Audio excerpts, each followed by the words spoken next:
Saan ka ba galing? Alam mo naman na gabi na. Alam mo naman na maraming tao mapagsamantala sa labas, tapos pag-alagala ka ganitong oras. Ano ka ba? Ang bait nila. Binigyan pa nga ako ng paputok eh. Paputok? Ba't ka binigyan? December na daw kasi. Pampaalis daw ng malas yun pag pinapaputok. Oo nga, yun nga ang sabi ng karamihan. Pampalis daw ng malas yun. Sayang din kasi. Maalis pa yung malas, tapos libre pa. Nag-aalala lang kasi ako sa'yo kasi nga paggabi na karamihan dito sa atin pumapasok na sa loob ng bahay. Kasi nga maraming tao mapagsamantala paggabi na. Mabait naman sila. So nasaan na yung paputok na binigay sa'yo? Pinaputok na. Ikaw nagpapaputok? Hindi. Sila ang nagpaputok. Bihira. Binigay sa'yo tapos sila din naman pala nagpapaputok? Eh, ayaw pahawakan eh. Eh saan kayo nagpaputok? Ayaw ko ipakita sa'yo. Nahihiya ako.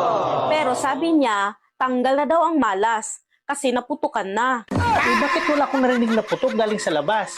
Eh, paano mo naman marinig? Eh, sa loob pinaputok. Sa loob ng bahay?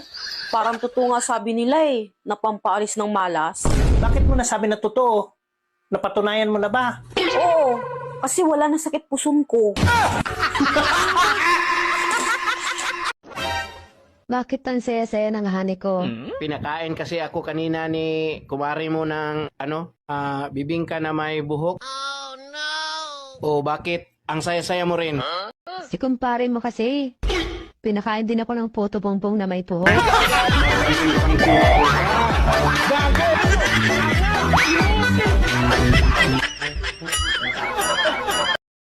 Marie, marami nga pala salamat na pinapatulog mo ako sa kwarto mo ha.